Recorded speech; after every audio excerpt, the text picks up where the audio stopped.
One of the most important things to do when you're lost is to determine your cardinal directions of north, south, east, and west, if only simply to walk in a straight line.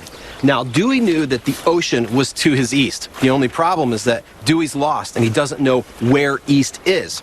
But figuring it out is pretty simple. All you need is a stick like this one and a little bit of sunlight.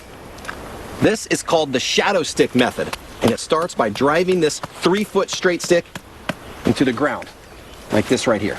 Now I'm going to take a little stake like this, and I'm going to mark the very tip of that shadow, hence the name shadow stick. Now as the sun travels east to west across the sky, this shadow is going to move as well. This first stake at the end of this shadow marks west. So now I'm going to wait a little bit. I'm going to mark the shadow again a little bit later, and that stake is going to mark east. Now I just have to let the sun and this shadow do the work. Now you can see how far this shadow has moved. It's been a couple of hours, but this method works in as little as 30 minutes.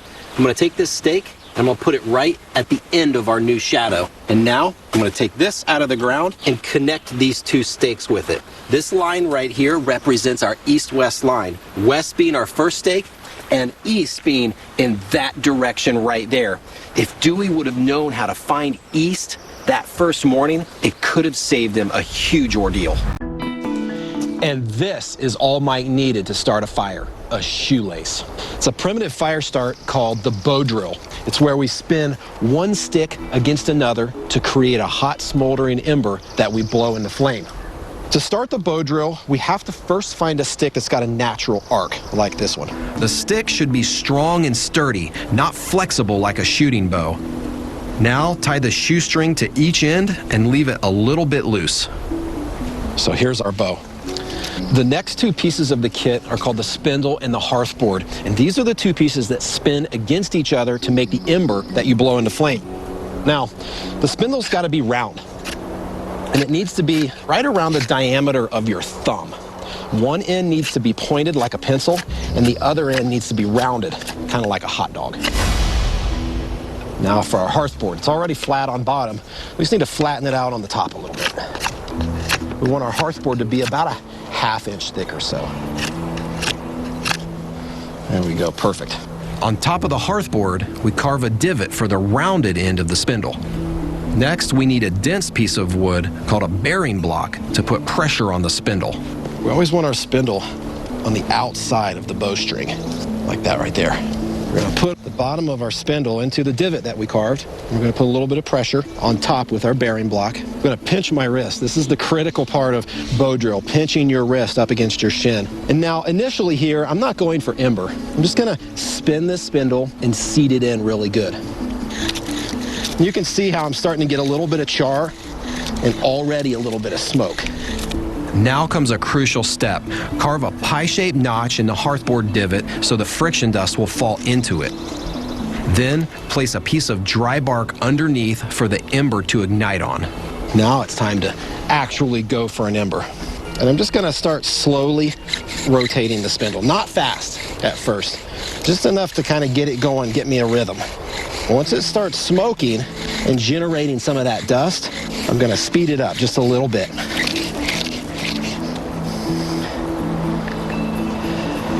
Now the sign that you've actually got an ember is when it's smoking on its own, like this one right here. Now that we've got this, we can place it into our tinder bundle and blow it into flame. It takes time and patience to start a fire without a match or a lighter. For Mike, knowing the bow drill method could have made a big difference. It's edible parts year-round, and that's the pine tree. It's important to find a young pine tree like this one where the exterior bark is pretty smooth still, because the mature pines have really thick, crusty bark that's really hard to scrape off. So you could use a knife, you could use a sharp rock. In this case, I'm going to use a piece of glass. The first step is to really kind of scrape away the exterior layer of this bark. We're going to get down to that creamy white layer. That's the inner layer called the cambium layer. That's the edible part.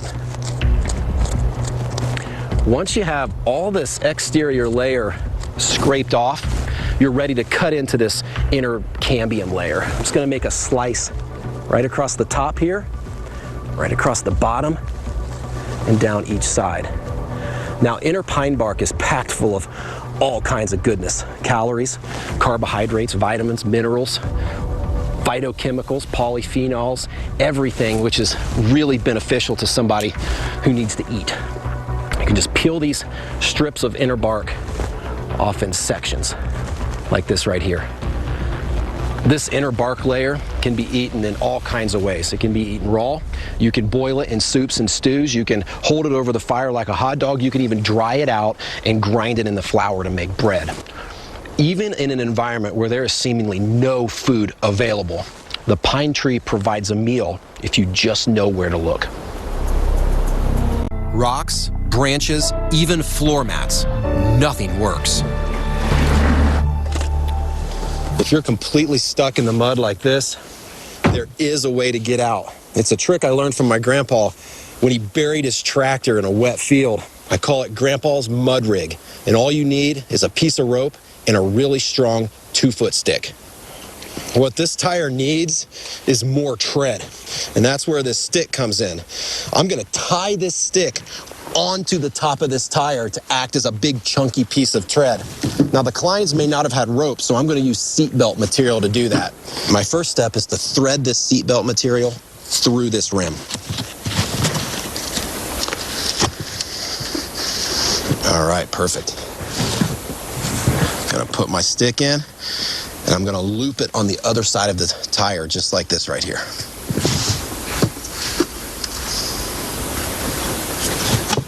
I don't wanna pull it down really tight. Now I'm gonna use the other side of this seatbelt, tie it down. And I wanna make sure this sucker is tied down really tight.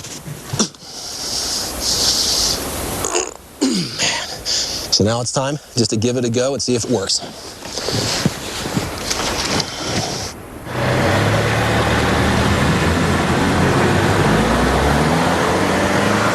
It is.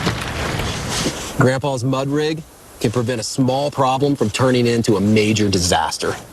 But you can purify water with bleach, kill all microbiological organisms. And the ratio to do that is 2 drops of bleach per 1 liter of water. I'm gonna take this 3-liter container here, and I'm just gonna dip out some of this disgusting water. So that means I need 6 drops of bleach.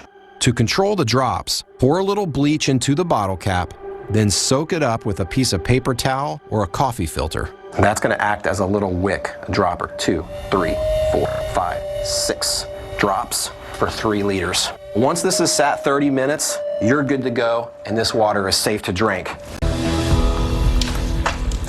The style of fire starter that Vivian made is a skill that everyone should know. And the great thing about them is that you make them using items that you would typically just throw away, like dryer lint, this paper egg carton, and some old burned down candles. The first step is you want to take the candles and toss them in an old pan and let them start melting. I'm going to get them totally liquid to make these. Then I'm going to take my dryer lint and I'm going to pack these cavities nice and tight. I'm gonna saturate this dryer lint with some of this melted wax. It doesn't have to be perfect. This process is pretty forgiving. Now that the wax is cooled, I can tear these into individual fire starters. And this is a perfect fire starter. Fire starters like these can burn up to 15 minutes. And in Alaska, when life depends on warmth, that can make the difference between a fire that catches and one that goes stone cold. The style of fire is called a long fire, and long means long logs. We're gonna build this fire parallel to the car, but to start, we're gonna open up the doors because we need a space about how far we want it, because we're gonna leave the doors open. So now I'm gonna put all the tinder materials in front of this pile, because that's where I'm gonna light the fire. All right, perfect. Now here's exactly how this fire works. We start the fire in a couple of places along the front here. Once these big logs catch on fire, it's just gonna roll the heat up against this kind of awning we have here and just drive it right into the car. This way, you've got a really hot fire that's gonna burn all night long. Starting the fire is an entirely different story. Now the Kim's had a lighter, but when it's wet and cold, lighters can be really finicky. And what if you didn't have a lighter? Well, luckily, you've got a car. And inside this car is one of the best fire starters I've ever used. To start with, we're gonna shave one side of this number 2 pencil all the way down to the lead. We're gonna start by hooking up our jumper cables, just like you are jumping a car. Now this is where the magic happens. We're gonna hook one side of the jumper cable up to one side of the pencil, like that right there. It's gotta touch the lead. And now we're gonna hook the other side to the other side of the pencil, and it's gotta touch the lead. When the current from the battery runs through the lead of this pencil, it's gonna turn red hot. And when it does, the wood around it is gonna burst into flame. See it smoking? There, see it?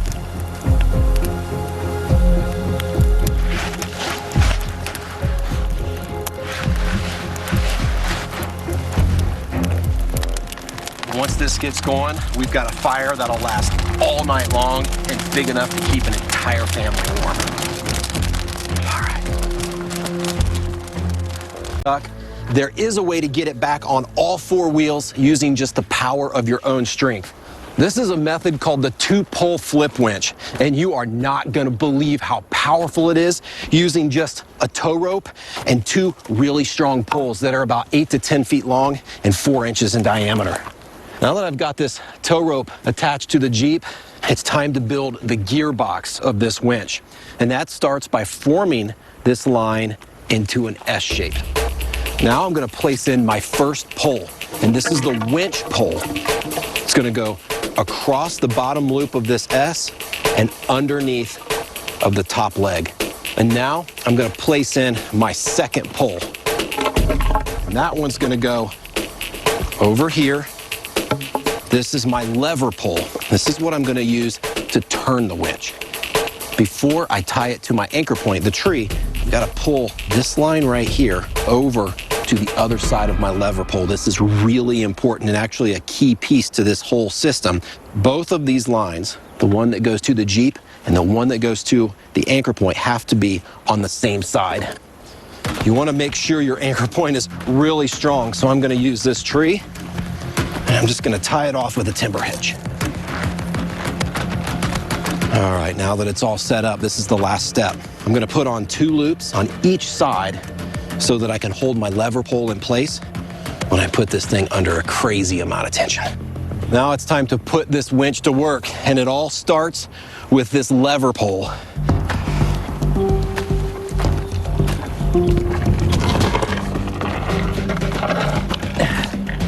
Crank it down.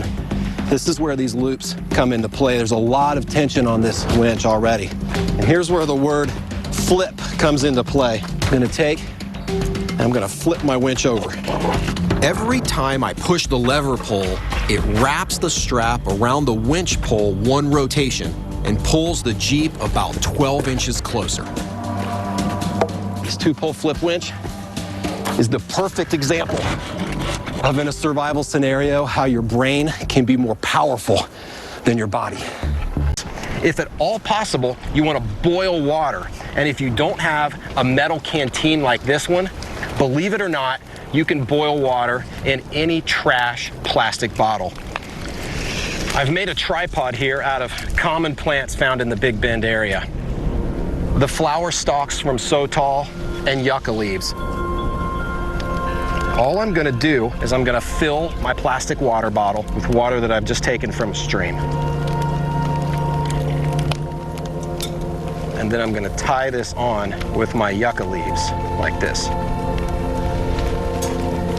And now all we're gonna do is hang this bottle of water right over the fire. And it doesn't even matter if the plastic touches the coals or the flames lick the plastic, because the water inside pulls the heat away from the plastic faster than the plastic will burn. Once the water reaches a rolling boil, it's safe to drink. Waterborne pathogens like Giardia are rampant in the Big Bend area, so there's no doubt that Rick and Kathy took a huge risk when they drank wild water.